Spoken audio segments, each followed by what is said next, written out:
días, querido telepensante. Espero que el día de ayer hayan tenido un excelente inicio de semana. A veces cuesta el día lunes, yo ya lo sé. Y hoy es martes 16 de mayo y vamos a comenzar con nuestras noticias porque a pesar de que Boric salió contándonos, se los mostré el viernes, que el crimen está ya más controlado, siguen pasando cosas graves en nuestro país. Y quiero ser enfática porque no quiero que lo normalicemos, telepensantes. Yo sé que a veces cuando uno cuenta demasiadas veces una noticia que es dramática y se siguen reiterando hechos como los que les voy a comentar el día de hoy, uno termina diciendo pan de cada día y cosas de ese tipo. Pero por favor no lo normalicemos, es clave. El día en que lo normalicemos estamos fregados. Y perdonen el chilenismo, pero esto es así. La PDI detiene a 3 funcionarios de aduana por soborno, fraude al fisco y contrabando y otros delitos. Uno de ellos es líder de la banda. La aprehensión se enmarca en la Operación Columbia 2, la cual también permitió la incautación de diversas evidencias tras el allanamiento a 8 viviendas. La Policía de Investigaciones informó la detención de 3 funcionarios activos del Servicio Nacional de Aduanas, investigados por coimas, cohecho, fraude y otros delitos. Esto es grave, telepensantes, pero a la vez también es una buena noticia, porque quiere decir que se están limpiando las instituciones. No es un misterio para nadie que la corrupción llegó e infiltró las instituciones, no solamente la PDI, es verdad que también ingresaron a Carabineros, a las instituciones políticas, a las instituciones judiciales. Y bueno, esto yo lo veo en realidad como algo positivo, como que están pasando las cosas que tienen que pasar. Recuerden que una organización internacional, que yo sé que no es muy del gusto de los telepensantes, nos dijo, la ONU, nos dijo que Chile es el principal puerto exportador de drogas a Europa. Sin embargo, en el puerto tenemos un escáner que detecta la presencia de droga. Uno. Y lo tuvieron que sacar de Concepción para traerlo a la zona centro. ¿Por qué? ¿Por qué no compran otro escáner? Bueno, seguimos avanzando con las noticias. Hubo también el día de ayer una balacera en San Bernardo, a plena luz del día. ¿Qué es lo que ocurrió? Vecinos hicieron una detención ciudadana, llamaron a Carabineros. En el intertanto, al llegar Carabineros al lugar de los hechos, se encuentra con una banda delictual que comenzó una balacera, telepensantes, acá en San Bernardo. Lo que presume la prensa es que esta banda iba a rescatar al delincuente que había sido aprehendido por los ciudadanos y obviamente al ver la llegada de Carabineros comenzó una balacera. Uno de los delincuentes resultó con un tiro en la cabeza. ¿Se dan cuenta cómo ha fallado el Estado en el control de la delincuencia? Que ya los mismos vecinos tienen que ser los que capturen a los delincuentes, poniendo en riesgo la vida de los vecinos. ¿Qué hubiese pasado si Carabineros no llega oportunamente? O sea, grave es, obviamente, que se haya instaurado una balacera con Carabineros y los delincuentes. Muy grave.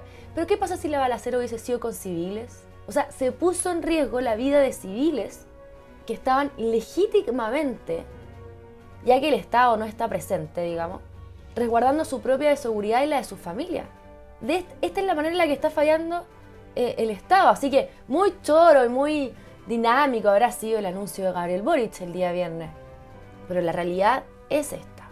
Caso Lucía Damert. Recuerden que el año pasado Lucía Damert fue denunciada por el medio Interferencia de ser citada a declarar en Estados Unidos porque tenía vínculos con un político mexicano que estaba relacionado con el narcotráfico de México a Estados Unidos, porque ella había sido asesora de esta persona antes de trabajar en el gobierno con Gabriel Boric. Esto fue a puertas, además de la primera gira a Estados Unidos de Gabriel Boric, en donde más iba a participar Lucía Damert. Obviamente tuvo que bajarse de la comisión y después, bueno, a Juan Sutil le dio COVID y esto colapsó los titulares, sí, porque acuérdense que Juan Sutil participó de la comitiva de Gabriel Boric. Impresionante, ¿no? ¿Por qué la traemos otra vez a colación, telepensantes? Bueno, porque ella sostuvo conversaciones con el gobierno de Estados Unidos que no fueron informadas oficialmente. Bueno, al menos esto es lo que reclaman. Bueno, al menos esto es lo que reclaman desde el Estado. No hubo acceso a esta información, lo que es bastante grave a mi perspectiva porque ella ostentaba un cargo en la Subsecretaría de Relaciones Exteriores, ni más ni menos. Razón por la cual el Consejo para la Transparencia instruye un sumario a la subsecretaría. Es más, el gobierno de Gabriel Boric la defendió, telepensantes. y confirmó que Lucía no había sido citada a declarar, vale decir, hubieron interacciones diplomáticas entre el gobierno de Chile y el de Estados Unidos. Y no hemos sabido de qué se trata. En pantalla ustedes pueden ver el comunicado de prensa que emitió el gobierno de Gabriel Boric el 21 de septiembre del año pasado, que dice más o menos así. El gobierno de Chile ha consultado, para que lo leamos juntos, al gobierno de Estados Unidos por medios oficiales respecto de la veracidad de los hechos descritos en la publicación del medio de comunicación Interferencia del pasado 15 de septiembre sobre una supuesta investigación en la cual la ex jefa de asesores de la Presidencia de la República, Lucía Damert, habría estado citada a declarar por parte del FBI. Luego de recibir respuesta al mencionado requerimiento, el gobierno de Chile confirma que dicha información es falsa y que Lucía Damert no ha sido citada a declarar en ninguna investigación o proceso judicial llevado a cabo en Estados Unidos. Bueno, esperemos que el Consejo de Transparencia logre acreditar esta información, logre entender y conocer cuáles fueron los correos o las vías de comunicación de Lucía Damert y el gobierno en relación a este tema, porque, perdón, telepensante, pero le acabo de contar que hasta la PDI está infiltrada en redes de narcotráfico y sería bastante bueno entender o al menos saber y tener la certeza de que Lucía Damert no lo está. O sea, entendamos que no podemos tener narcopolítica además, como no telepensante, porque ya con todo esto se han levantado varias sospechas al respecto. Recuerden, Elizalde, muy relacionado con el alcalde de San Ramón, son compadres, digámoslo así. Bueno, esta noticia no la van a encontrar en los medios convencionales telepensante, pero para eso está Esfera Pública. Y yo creo que esto va a ser muy buena noticia para Chile Vamos, porque no tendrá solo a un partido que golpear, a un partido de derecha. Recordemos la fijación de Chile Vamos con republicanos, sobre todo esta última semana que les fue mal en las elecciones, ¿no?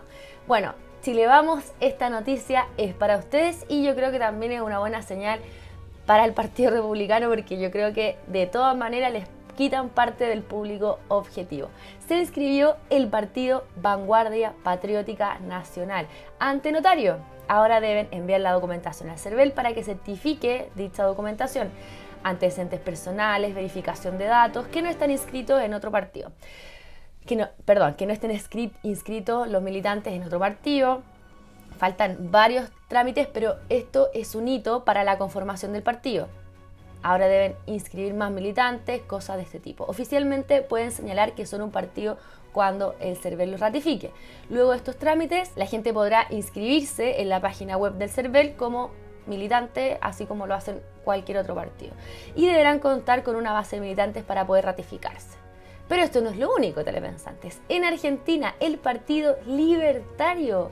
Miren cómo se van generando y gestando nuevas fuerzas políticas, a pesar que al establishment no le gusta todo esto, pero creo que en este momento político es bueno para la democracia, aunque ya saben, algunos dicen que esta especie de difuminación en el Congreso, tantos partidos políticos hacen muy difíciles las negociaciones, pero bueno, esto es un llamado de atención para los partidos tradicionales, ¿no? Obvio, pues si sus militantes votan como quieren, hacen lo que quieren, bueno, pónganse de acuerdo y a lo mejor así la gente está más conforme y no siente la necesidad de generar nuevos partidos políticos.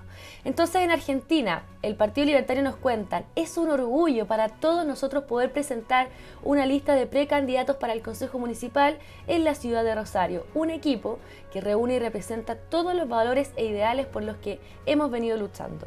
Hace más de 5 años, el Partido Libertario, bajo la denominación de Proyecto Libertario, tendrá como primer precandidato al contador público Eneas Biglione. Telepensantes, nacen nuevas fuerzas políticas, renovadas. De todas maneras, el fenómeno Javier Milei, que va muy bien posicionado en las encuestas en Argentina a la elección presidencial, va a marcar un hito también en Latinoamérica, esto no lo podemos negar. Y les quiero comentar que, si ustedes no sabían, en Chile existe un partido libertario que está en formación también. Miren que no sabían. Bueno, para eso les cuento, telepensantes. Y aquí nos vamos a detener porque el Libero sacó un reportaje bastante interesante.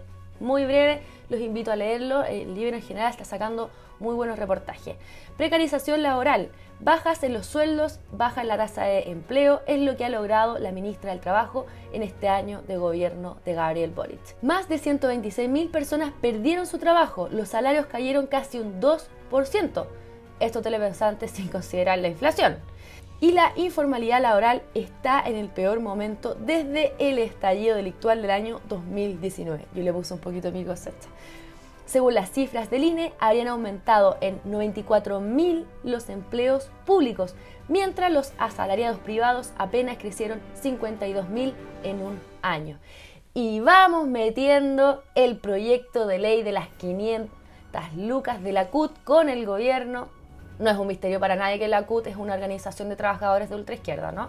Bueno, vamos pasando el proyecto de las 500 lucas de sueldo mínimo de la CUT, pues, con el apoyo de los populistas de Chile Vamos, apoyando a los populistas del gobierno. ¿Ustedes creen que esto es bueno para la economía? ¿Ustedes creen que esto es bueno para las pymes? Ustedes ya saben la respuesta, telepensante. Y vamos también bailando y celebrando con la cumbia a todo sabor, la Camila Vallejo, por el proyecto de las 40 horas laborables. A mí me parece de una irresponsabilidad patética. Y continúa las polémicas de las ISAPRES. Camila Vallejo nos va a contar qué es lo que pasó. El día de hoy es el avance y se acaba de aprobar una reforma constitucional en la Comisión de Salud del Senado que busca anular los efectos del fallo de la Corte Suprema en materia de ISAPRE. Esto es preocupante porque es un proyecto que hace borrón y cuenta nueva, lamentablemente, a lo que establece otro poder del Estado, que es la Corte Suprema, que nuevamente busca incumplir lo que establece el fallo, que es poder devolverle a los usuarios aquellos cobros que fueron durante años indebidos por parte de muchas ISAPRE en un modelo de negocios que lamentablemente se judicializó por estos cobros indebidos y nos preocupa. Evidentemente lo hemos expuesto en la Comisión de Salud por parte de nuestra ministra, pero hoy día en la comisión se aprobó 3 votos a 2. Esperamos que la sala esto no avance porque nuevamente nuestros poderes, tanto el Ejecutivo como el Legislativo, no pueden estar buscando artilugios, fórmulas para anular la aplicación de un fallo tan contundente como el que estableció el fallo de la Corte Suprema. Yo creo que Camila Vallejo está muy equivocada, porque con este discurso quizás podría llegar de alguna manera a otro segmento de la población, digámoslo así. Pero ¿ustedes creen que las personas que usan las ISAPRES, las clínicas privadas, les convence este discurso de Camila Vallejo? ¿Estas personas quieren que quiebre el sistema de ISAPRE? ¿Quieren que el gobierno las reviente realmente? Obviamente estas personas quieren que las ISAPRES dejen de abusar del sistema. Nadie podría estar en desacuerdo de esto. Pero ¿ustedes creen que realmente estas personas quieren irse al sistema público? ¿Quieren este discurso de lucha de clases y de abuso de los empresarios y todo el tema? Yo creo que no. Bueno, les cuento lo que pasó. La Comisión de Constitución del Senado el día de ayer aprobó un proyecto de ley alternativo al del gobierno. Recordemos que el proyecto de ley del gobierno básicamente revienta a las ISAPRES. Las ISAPRES están muy enojadas con esto, aseguran que no hubo un diálogo bidireccional con los frente amplistas, digámoslo así, y que obviamente esta propuesta revienta el sistema, hace quebrar a las ISAPRES y que esto traería 2 grandes consecuencias nefastas para las personas. Lo primero, que las ISAPRES no podrían devolver el dinero a los usuarios, que yo creo que los usuarios quieren que les devuelvan la plata que se cobró en exceso, qué sé yo. Y lo segundo es que al reventar las ISAPRES, elimina el sistema privado de salud, lo que provocaría un descalabro en el sistema de salud público.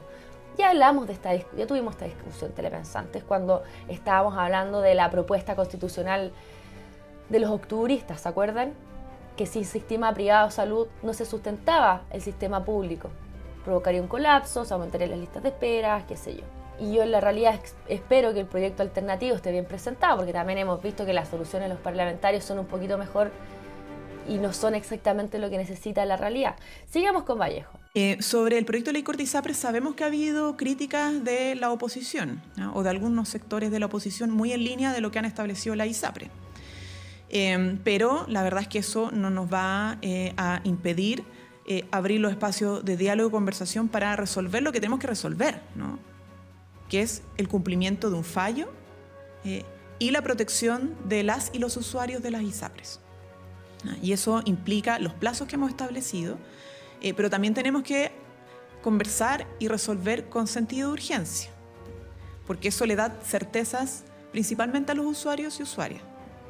Y eso es lo que queremos lograr. Entonces, yo sé que algún parlamentario dijo que el proyecto no flotaba. La pregunta es qué es lo que le flota al parlamentario. ¿Un perdonazo? ¿Un salvataje? ¿O qué? Pero cuando no se dan respuestas, la verdad es que a nosotros como gobierno, al menos, nuestra responsabilidad es dar respuestas, no solo establecer problemas, sino que dar respuesta. Y este es un camino que da respuesta a el cumplimiento del fallo, ¿cierto? Se hace cargo de eso, pero también con sentido de responsabilidad para que en la implementación no tengamos una crisis que afecte particularmente al usuario o al sistema público por incapacidad de absorber esta situación. No nos proteja tanto, ministra. Estamos bien. Gracias por la ayuda, pero no queremos que el sistema colapse, la verdad. Estamos muy bien, no le ponga tantas ganas. Y vamos a ver las declaraciones del senador Matías Walker, que es uno de los promotores de esta iniciativa.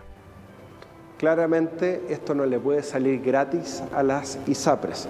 Las ISAPRES tienen que pagar. Nosotros lo que estamos proponiendo, el proyecto, y el gobierno de alguna manera se ha abierto a ello, y yo creo que vamos a terminar en eso, es que se les permita pagar en prestaciones, en atenciones de salud, en intervenciones quirúrgicas, en consulta, de paso disminuir las listas de espera. Y yo estoy, Matilde, totalmente de acuerdo con el proyecto del gobierno en un aspecto fundamental. Obviamente no pueden repartir un peso de dividendos mientras sigan con estas deudas. Lo que nosotros hemos pedido es incorporar una solución más al sistema.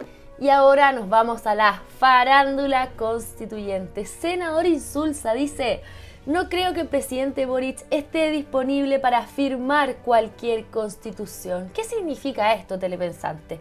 Bueno, obviamente él considera que el Partido Republicano solo tiene dos alternativas: llamar al diálogo para sacar una carta magna que satisfaga a la mayoría, o imponer una fórmula constitucional reclutando los 7 votos de la derecha tradicional. El senador no cree que el mandatario esté disponible para proponer su firma a una carta fundamental que no sea un acuerdo aceptable. Además, recomienda al gobierno concentrarse en gobernar y no quedarse en la discusión de los resultados de la elección de los consejeros constitucionales. ¿Cómo se puede interpretar esto, telepensantes? Bueno, por un lado, obviamente, siguen intentando meterle presión al Partido Republicano. Recuerden que por mucho que hayan ganado en estas elecciones, no quiere decir que el Partido Republicano sea omnipotente en esta cuestión. Necesita a Chile Vamos. Bueno, pero Chile Vamos ya también lo hemos visto, presionando también al Partido Republicano, lo que me parece impresentable. Acá no se están respetando las mayorías, que concordamos en que las mayorías también deben respetar a las minorías. Nadie ha dicho lo contrario. Pero seguir insistiendo al Partido Republicano como que realmente tuviera la varita mágica en el proceso, me parece falaz. Y lo segundo, a Gabriel Boric también le están metiendo presión, telepensante, a pesar de que él dice que se concentre en gobernar. Sí, eso es cierto, pero le está poniendo presión a Gabriel Boric, diciendo que él no cree que Gabriel Boric firme una constitución que no sea conforme a sus principios y valores octubristas, ¿no? ¿Qué más ha pasado en relación a este tema? Los partidos que tuvieron consejeros electos se han reunido, empezaron a reunirse el día de ayer, a lo que el Partido Republicano está bastante más adelantado, porque recuerden, les comenté que ellos ya se reunieron la semana pasada, los 23 electos, abogados constitucionalistas, ex convencionales constituyentes, como por ejemplo Ruth Hurtado, y bueno, ahora se reunieron el resto de los partidos, más o menos la misma dinámica, la verdad. Y aquí hay una buena noticia en relación también al tema cocina constituyente, porque parlamentarios presentaron un proyecto de ley en la Cámara de Diputados para darle cierre al proceso constituyente, ya sea si se aprueba la nueva constitución o la propuesta de constitución, o si se rechaza la propuesta constitucional. Vamos a ver de inmediato el video de los parlamentarios explicando esta iniciativa. Buscando principalmente cerrar este proceso constituyente por un periodo no menor a 8 años. ¿Eso qué significa? Que los últimos 2 años del gobierno del presidente Boric, los 4 siguientes y los primeros 2 de un subsiguiente gobierno, recién a través de un plebiscito de entrada, si es que la ciudadanía así lo establece, podremos volver a tener un nuevo proceso constituyente y estos 8 años nos servirán para poder encontrar equilibrio, volver a retomar la senda económica, la senda de la seguridad también, que está muy dejada de lado por este gobierno y el anterior, y esperamos que también la crisis migratoria, que nos afecta muy grandemente, muy severamente, viniendo desde el norte y ya llegando hasta la misma Punta Arenas, pueda detenerse y por sobre todas las cosas controlarse. Cuando estábamos en esta misma etapa, nos dijeron que el mismo presidente Boric y la ministra Camila Vallejo nos dijeron en el mes de junio: esto es apruebo o rechazo en septiembre, nada más. Y luego, días después, vimos cómo los partidos oficialistas y los partidos de oposición se pusieron de acuerdo por más de 3 meses, conversando por este nuevo proceso constituyente que estamos viviendo actualmente. Eso nos hace pensar qué podría suceder. Me parece excelente, telepensantes. Recuerden que el año pasado, cuando se ingresó el proyecto de la dictadura constituyente, no hubo acuerdo parlamentario, no hubo discusión parlamentaria. Y de hecho, una iniciativa muy similar a esta se presentó como indicación a los 12 bordes constitucionales. Y como no hubo debate parlamentario, se rechazaron absolutamente todas. Y esto a mí me parece fundamental. Si no, los populistas del gobierno, y por qué no decir de Chile Vamos, nos podrían mantener en un loop constituyente quizás por cuántos años, telepensantes. Hasta que se apruebe algo que sabemos que ya digamos por cansancio. Así que me parece muy bueno. Menos mal que se les ocurrió presentar este tipo de cosas. Y seguimos con el tema. Constituyente. Consejero Aulén Antileo advierte que si no se incluyen los derechos indígenas, llamarán a votar rechazo. Uy, qué triste. Estoy tan preocupada por esto. ¿Ustedes, telepensantes, también la misma preocupación que yo? Decirle no a toda nuestra demanda puede tener como efecto que en el plebiscito salida en diciembre, si no hay ningún derecho consagrado para los pueblos indígenas, se llame a votar rechazo, advirtió el único representante indígena electo para el nuevo Consejo Constitucional. A ver, si tienen un representante es por culpa de ellos, es porque no hubo más representatividad en el padrón electoral. Recuerden que podían meter hasta 2 cupos, pero como fueron tan poquitos a votar, como representan a tantos chilenos indígenas, incluyeron a uno nomás. Y mientras tanto, el Partido Republicano hizo un llamado a evitar las declaraciones públicas para evitar los fails. Claro, porque la semana pasada descontextualizaron varias de las declaraciones del partido. Recuerden la noticia de Polifer, se las comenté el día de ayer. Y tema aparte, pero relacionado también a los mapuches, es breve, ya que estamos hablando de este tema. La Defensoría Penal insistirá en que la Corte revele la identidad de los testigos protegidos del caso Yaitul. Interpondrán un recurso de apelación ante el máximo tribunal del país con el objetivo de lograr que se revelen las identidades de los testigos protegidos en la causa de Héctor Yaitul, líder de la coordinadora Arauco Mayeco CAM. ¡Qué miedo! Recuerden que esto ya, la jueza había dicho que sí se libera la identidad de las personas, pusieron un recurso de protección que gracias a Dios se aprobó porque qué susto que se revele la identidad de los testigos, pero la Defensoría Penal insiste en quitarle la protección a estos testigos. Y ya para ir cerrando, telepensantes, miren la entrevista de Antonia Orellana, ministra de la Mujer, cómo miente, pero ya descaradamente. Vamos a ver el video. Segunda pregunta, ¿usted cree que en un gobierno eventual de José Antonio Kast, encabezado por él o en general por republicano, ¿usted cree que pueden haber retrocesos para las mujeres? ¿Tiene ese temor?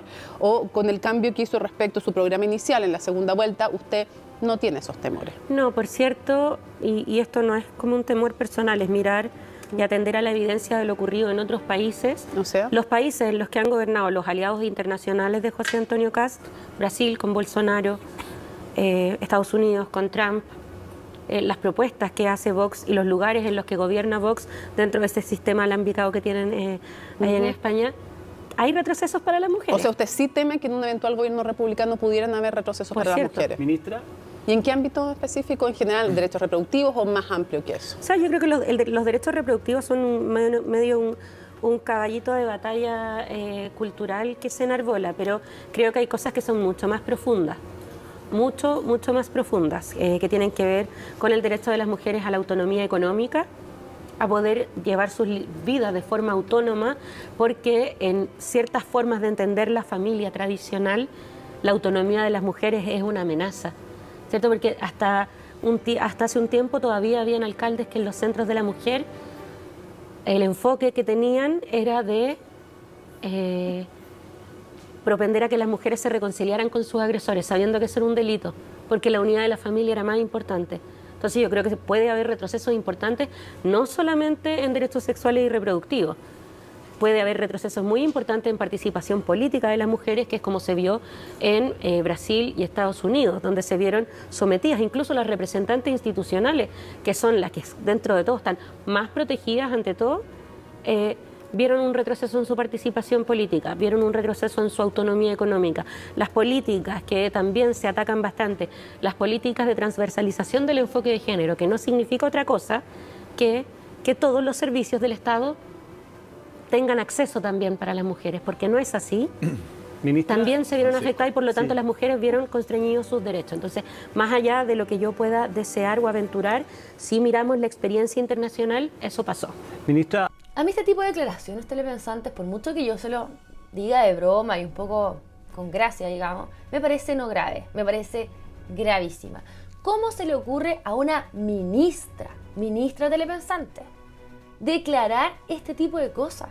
¿Cómo se le ocurre decir esto? ¿Cómo se le ocurre decir que poco menos las mujeres vamos a terminar en la cocina? Porque no lo dice así, pero lo da a entender. Que las mujeres vamos a perder derechos porque haya un candidato electo de derecha. ¿En serio, telepensante?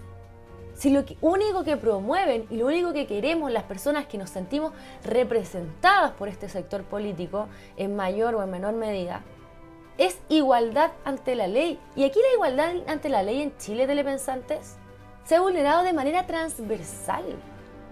¿O ustedes me van a decir que no se haya seguido, por ejemplo, a los responsables del caso Soquimich? ¿No es una vulnerabilidad la igualdad ante la ley? Porque acá los políticos los tenemos con clase de ética cuando son corruptos. ¿Esto es igualdad ante la ley? ¿Delinquir para un político es clase de ética y para el resto de los chilenos es cárcel o qué sé yo? ¿Es igualdad ante la ley que los delincuentes anden en la calle con armas? Y los chilenos de bien, y los chilenos que respetamos la ley, tengamos que cumplir con una ley ultra estricta en relación a la tenencia responsable de armas. ¿Esto es igualdad ante la ley? Yo creo que no, telepensante.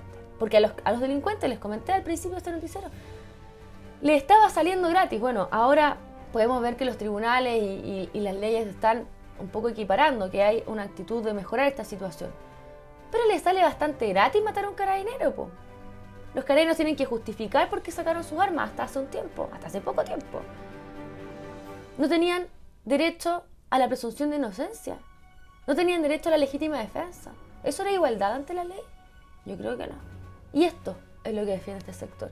Da lo mismo si eres mujer o si eres hombre. Y bueno, para ir cerrando, les traje un video, por supuesto, que yo creo que es una duda que muchos de ustedes tienen en relación al Estado social y democrático de derecho en el nuevo proceso constituyente, por parte de Martín Arrau. Antes de ir cerrando, obviamente tengo que recordarles suscribirse a nuestro canal, ponernos un like, dejarnos un comentario, telepensantes. Ampliemos la comunidad de telepensantes, debemos seguir dando esta batalla, sobre todo porque nuevamente estamos en un proceso constituyente que es bastante relevante en nuestro país, que no sabemos en qué va a concluir, así que por favor háganse parte de la batalla de las ideas. Soy Claudia Ormeño para Esfera Pública, que tengan un buen día martes, nos vemos, chao. La Constitución toca 1000 temas y uno que genera debate es si Chile debe entenderse como un Estado social o un Estado subsidiario, y también si esos dos términos son o no excluyentes entre sí. La mayor polémica se genera cuando hablamos de servicios o derechos sociales, como salud, educación, seguridad social o pensiones, vivienda, etc. En estos puntos, según algunos expertos, el Estado social es en parte compatible con el enfoque subsidiario y según otros son cosas opuestas. Pueden ver en YouTube miles de horas de discusión sobre esto. Vamos a lo primero. ¿Qué entendemos por cada concepto? El Estado social es aquel en que el Estado y los políticos tienen un rol activo, preponderante y exclusivo en algunos casos en el bienestar social de la población, entregando servicios sociales públicos financiados con los impuestos de la población. Claramente esto puede ser mucho o nada, dependiendo de los recursos o impuestos que cobre el Estado. Países que se definen como Estado social hay varios, y muy diferentes entre sí: Alemania, España, Venezuela, por ejemplo. Este último promete muchas cosas en su constitución, pero dado el estado del país, no las cumple. En cambio, Alemania no promete derechos sociales en su constitución y es en la medida de las finanzas del país y de sus leyes que se hace cargo de estas prestaciones. A pesar de estas diferencias, lo que sí hace esta definición de social es en todos los casos abrir una puerta conceptual legal a que el Estado y los políticos intervengan más en la vida de las personas, ya sea ofreciendo más servicios públicos, excluyendo a los privados o cobrando más impuestos. Por otra parte, un Estado subsidiario se define en el que el Estado y los políticos no se deben meter con servicios ni empresas públicas ni gastar impuestos en actividades que son desarrolladas adecuadamente por los particulares o privados. Es decir, se limita el tamaño del Estado. Esto con excepciones obvias, ya que en cosas de carácter esencial urgente, obviamente el Estado debe asumirlo, como seguridad, justicia, obras públicas, defensa, en fin. Ahora bien, ¿dónde está Chile en este abanico conceptual? Si bien no lo dice explícitamente, en la Constitución actual se asume que Chile es un Estado subsidiario, donde el Estado sí se hace cargo de la salud pública, la educación pública o la vivienda, pero permite que los privados que quieran dedicarse a la educación, a la salud, puedan hacerlo, dando espacios para que particulares como tú puedan libremente resolver sus problemas si así lo deciden. De esta manera, si el Estado quiere intervenir en un sector o crear empresas públicas, necesita de alguna ley que se lo mandate. Dicho todo esto, ¿puede convivir un Estado social con un Estado subsidiario? En parte sí, dependiendo de cómo y quién desarrolla la intervención estatal, como ha ocurrido en Chile con los colegios particulares subvencionados, con la salud particular o las constructoras, las EGIs en vivienda. Entonces, ¿es bueno que Chile se declare como un Estado social? Creo firmemente que no, porque abre por completo la puerta a que el Estado intervenga con mayor fuerza en la vida de las personas, extendiendo su aparataje burocrático y sus muchas veces ineficaz gestión, quitando además espacios de libertad y desarrollo a la sociedad civil. Por lo demás, la experiencia de Chile en desarrollo ha sido muy positiva, muy superior al promedio de América Latina, sin ser un Estado social. Y estas declaraciones socializantes deterioran las posibilidades de crecimiento. Ejemplos hay muchos. Por último, con la volatilidad que vemos en Chile, lo más responsable sería evitar abrir estas puertas a fenómenos populistas que pueden terminar significando un enorme retroceso en términos de pérdida de libertades y de deterioro económico. Infórmate y hazte cargo de tus decisiones. Soy Martín Arrau por un Chile grande y libre.